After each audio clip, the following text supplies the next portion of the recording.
Today, we are going to talk about a topic that I am becoming increasingly more interested in as I work with more nonprofits, especially the small and mid-sized nonprofits that are looking to grow. And that is diversifying your revenue sources. So bringing in a certain mix of funds. I also mean having your individual donor pocket diversified within that. There's all kinds of ways that we can incorporate different sorts of gifts from our individual donors that are going to make us more sustainable and fiscally safer over time. So I'm going to introduce you to my Thrive model. So THRIVE, and those letters all stand for a type of revenue from your individual donors. We're going to go through each one today, and then I'm happy to take any questions that folks might have. If you have a question that pops up in the comments and I do see it, I will make my every effort to answer it. So before I get into the framework, I do want to talk about why revenue diversification matters. So nonprofit leaders are all like, they're holding their breath every single year, wondering if they're going to get renewed for a grant or if a particular corporate sponsor is going to walk away. We live in the age of the mega donor. So not only the major gift donor, but mega donors that might be giving you 20, 30, 40, even more percentage of your annual budget, which is actually a dangerous position to be in, because if that donor loses interest, gets upset about something and walks away, decides to support another organization, or passes away, your organization is left with a gaping hole in their revenue and in their budget. So it's not even really a funding model if you have such a high concentration of your budget coming from one source every single year. They could support you for a very long time with consecutive annual gifts, but that might not last forever. So you definitely don't want to have all your eggs in one revenue basket. So the Thrive framework that I'm going to be walking through today starts with T, and the T stands for transformational gifts. You do want to have those transformational gifts in there, because those major gifts, and major is super relative depending on the organization. I've worked at institutions where a major gift started at $25,000. At some institutions, it's $100,000. Whereas you might have a startup nonprofit or a smaller nonprofit where a major gift is $1,000. So when I say major, just keep in mind that's relative. But whatever level that is, you want to be cultivating folks up toward that. You don't want all of your gifts concentrated at the bottom end of the dollar amount spectrum. You want to have a nice curve. And when you have a significant number of those major donors that you can count on, you're going to have a lot easier time reaching your revenue goals. So that means that the transformational giving are the high volume, high impact donation that are really going to move the needle for you, especially if you're just getting started. But major gifts don't come out of nowhere. They grow out of long-term relationship with these prospects. They're usually already in your database, believe it or not. They're probably giving you what I call kick the tires gifts. They're trying to see how your organization functions, how you communicate, what your mission is, and how you accomplish that mission. So if you want to cultivate major donors, it's a long game, but it starts in your annual fund and how you treat every regular donor that begins to give to your organization. So you need to have that long-term plan. So it takes an average for a major donor from the first time they make any gift to an organization. It often takes as long as 11 years. So they may be giving you $10, $25, $50, $100 for a few years, and then they move toward making larger gifts. And that's going to usually be through relationship, usually a one-on-one relationship with the executive director or the fundraising staff, the fundraising lead. Now, once you start actually meeting one-on-one with that donor and really getting to know them and moving them toward making an increased commitment, that process takes 18 to 24 months. So they're probably already in your database, so you need to be talking one-on-one with these folks. That means if you're a nonprofit executive director, you should be having coffee with 2 to 3 people a week. or talking to them on Zoom or hopping on a quick phone call and letting them know where your organization is now, what's the vision for where you're going, and what will it take to get there. And keeping them engaged with these kinds of updates on a regular basis. That's what I call platonic dating. You're going to be moving these people into deeper and deeper relationship with your nonprofit's mission. Eventually, that relational fundraising method will pay off in what I call transformational gifts. So the H in Thrive stands for hope-based giving. Now, this does not mean pie in the sky. What I mean with hope-based giving, that's my stand-in for legacy and planned gifts. So this planned giving umbrella is a huge umbrella encompassing a lot of different legal mechanisms for folks to give you a gift. That can include donating, being the beneficiary designation for individuals' retirement accounts, life insurance, various kinds of trust, and bequest. So that means putting people in your will. Now, if you don't have the capability to have a legacy giving program, I know that feels really overwhelming for a lot of nonprofits. So what I will say is you can't afford not to be in the business of legacy gifts, because what we're about to see is something that folks have been predicting for a while, which is the great wealth transfer. So this is the number of baby boomers is larger than any generation, I think, except millennials now. And those baby boomers hold most of the wealth in our society in the United States. So as those baby boomers age, that wealth is going to turn over, and a lot of it is going to go to nonprofits. Now, as I like to say, you can't win it if you ain't in it. So you need to be in this game of educating your constituency, your donor base, with planned giving. Now, that planned giving can be simple as August is Make a Will Month, National Make a Will Month. So educating your constituency that you're the kind of organization that can be supported with a bequest in their will. National Estate Planning Awareness Week is in October. I recommend that every nonprofit put out social media posts and a couple of emails during the week of National Estate Planning Awareness Week. It's just a good excuse to talk about how much those kinds of gifts can help your nonprofit. Because here's the things that people don't know about planned giving. Number one, planned giving is often not your major donors. It can be your major donors, and that's wonderful when that happens. But planned gifts are often from your consecutive year loyal annual fund donors who've been giving to you for a long time.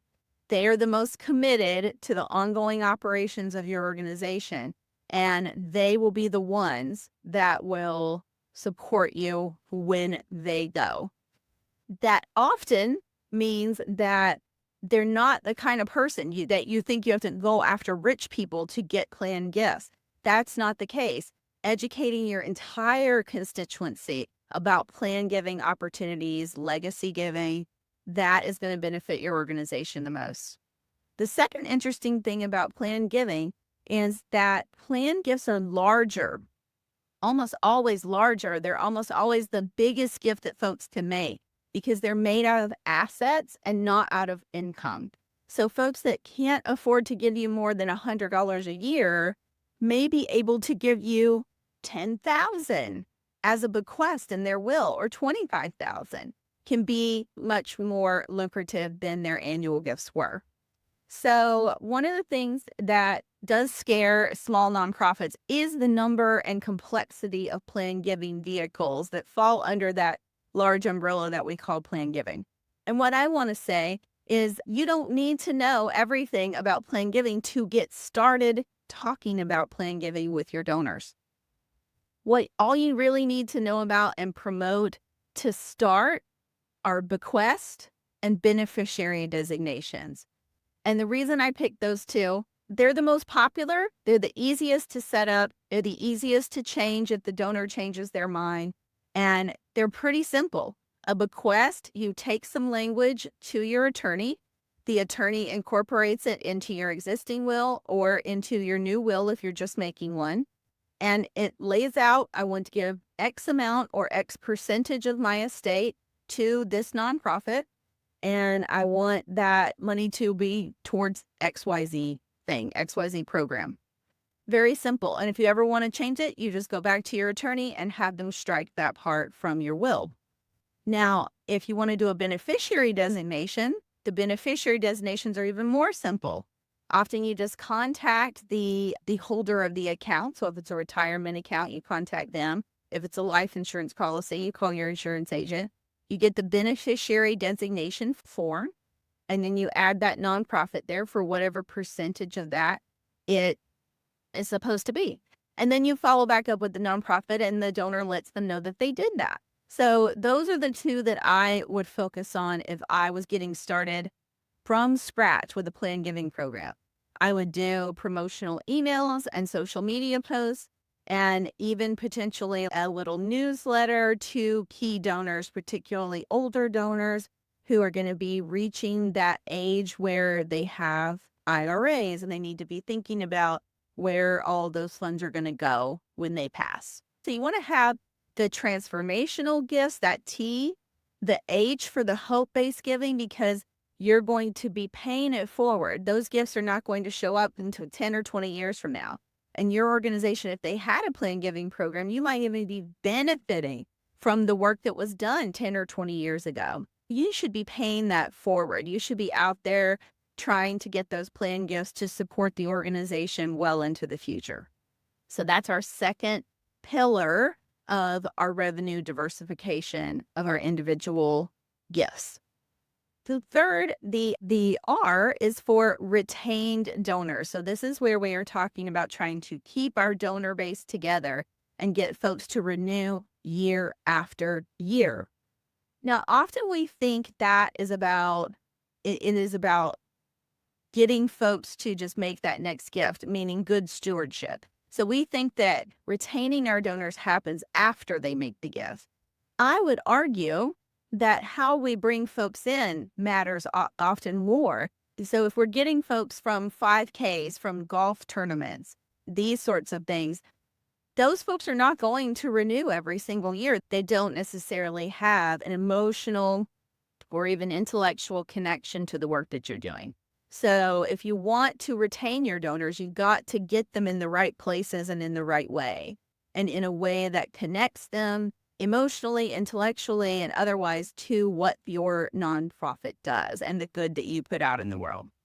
Now, does stewardship play a role? Absolutely, it does. So once the donor makes a gift, you definitely want to have, obviously, the acknowledgement, the tax receipt, these kinds of things. But does a board member give you a call? If you make your very first gift to a new nonprofit you've never given to before, do you get a phone call? Do you get a handwritten thank you note?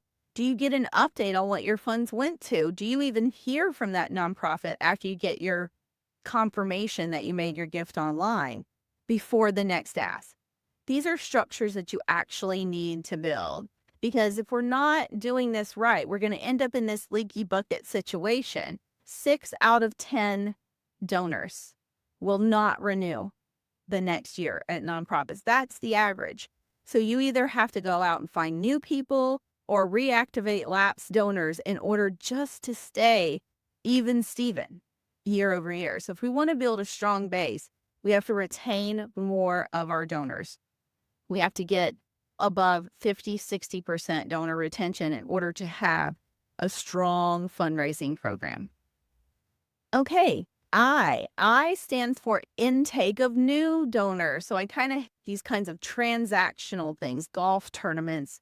I pick on 5Ks and golf tournaments a lot on here. I have seen them done well where they do connect folks to the mission, but oftentimes they're a lot of work and a lot of time and sweat equity. And you walk away with not very much in terms of funds and very few donors that are connected and want to renew. So instead, build ways to attract new donors that are going to renew. You need to find the right people who are going to renew, who are going to be connected to your mission. So that's what I have to say about the intake of new donors. And every single nonprofit has to be doing donor acquisition every year, because we know that 100% of our donors are not going to retain. So if we want to stay level, we've got to be bringing in new donors. And even if we're doing pretty good on donor retention, We need new donors in order to grow. So if you want to grow, you've got to have an acquisition strategy for more new donors to be coming into your nonprofit. The V in Thrive. So let me do a little recap here. T is for transformational gifts. These are your major gifts, your high volume, high impact gifts. The H is for hope-based gifts. These are your legacy gifts, folks that have supported you for a long time, and they want to make sure they support you even beyond their passing. The R is for retained donors. So that is our donor retention piece. I is for intake of new donors, acquisition of donors. You need to have all these different pieces. V stands for vested commitments. And this is an area where I've been very surprised because in higher education, this essentially stands for multi-year pledges. So folks that say, I'm going to give you $1,000 a year for 5 years. That's very common in higher education. And I didn't realize until I started working with smaller and mid-sized nonprofits that it's not very common to do multi-year pledges with these small organizations. And I thought that was completely inverse because it saves you so much time and it makes things more effective and less awkward. If your most committed donors go ahead and tell you what they're going to be giving for the next 3 to 5 years, next year, you don't have to go ask them again. You don't have to go make the case again, do a new proposal. All you need to do is send them a notice that says, hey, thank you so much. Remember, your pledge payment is coming up next month. Please make sure that you fulfill your gift this year. So much easier, so much more pleasant. You're just reminding them of a multi-year commitment they already made. And you don't have to go back to the drawing board every single year as a nonprofit staffer. So these gifts are there to allow you to project into the future what you can raise and save you time and awkwardness as the development lead or the nonprofit CEO. So I recommend that you have multi-year pledges. You don't need to be worried about them not fulfilling. This is a common complaint I hear is what if they don't send it back in? People who make multi-year pledges and sign that they are going to give that amount over that number of years, 93% fulfillment rate. 93% of those dollars come in. That's the industry average there. So I wouldn't worry about it. What you do need to worry about is, do you have systems in place to do the follow-up with those prospects? So every single month, do you have someone who's looking in the database for the upcoming pledges for the next month and sending them a letter? So once you have your follow-up in place, it's 93% commitment. Sometimes things come up and people have to change their plans, but it's a really high fulfillment rate. And the benefit outweighs that small possibility of needing to write off a pledge. So I absolutely recommend a multi-year pledge program with your vested commitments piece here in the Thrive model. And the last piece is E for Evergreen Giving. This is building a monthly recurring gift program.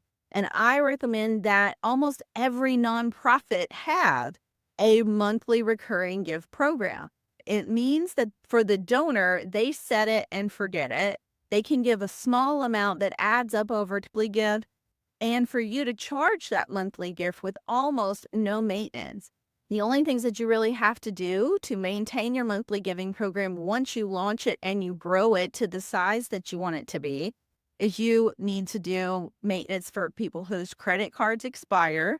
You need to remind folks when their cards decline or something happens, you have to go out and get that new number from them. And you have to occasionally ask folks who've been giving a certain monthly amount for a really long time, you got to go out and ask them to upgrade a little bit because we all know inflation's going up and costs are going up. So we want to go out to our most loyal donors and ask them to bump that up a little bit from time to time. But it's a very smallish piece. And then you always need to be reaching out to folks and asking them to join the program. You always need to be talking about it on social media and in your emails to give it a push and recognition. And occasionally you got to do something nice for those donors because they're the people that are giving to you most often and most regularly. So that's the whole system. That's the whole plan. You start with those transformation, and this is not in order. So you can build this in whatever order feels right for your organization. But you want to have those large transformational gifts. You want to have some size of major gift program. That might only start with 3 people or 4 people that you're actively cultivating one-on-one, but you got to get in the game. Second, you want to be talking about plan giving opportunities, especially bequest and beneficiary designations. Then that's going to bring you term like visionary revenue down the road.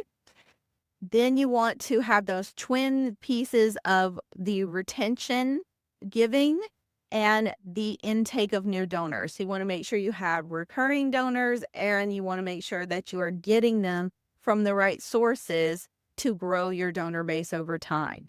And then with the V, we have the vested multi-year commitments. So folks who are giving you significant amounts over a number of years, so you don't have to go back out and get those gifts again every single year. And then you have your monthly gifts that are just being pulled down in a batch every single month in an ongoing fashion. If you had all 6 of those running on full cylinder, you would be doing fantastic as a nonprofit. And this doesn't take into consideration corporate sponsorships, grant funding, organizational gifts like that. That's in a different bucket. But this is a way to diversify your individual giving revenue. So that's my Thrive model. I hope that was helpful for you today. If you don't have the ability, if we want to just focus on a couple, I recommend that you start with recurring retention of donors and intake of new donors, and looking at that retention rate and how many donors you need to bring in to compensate for the donors that are not going to retain. And how can you improve that retention rate over time? And where are you getting your donors from? Are you bringing in the kind of donors that are going to renew in the future? I think those questions are great questions to start with.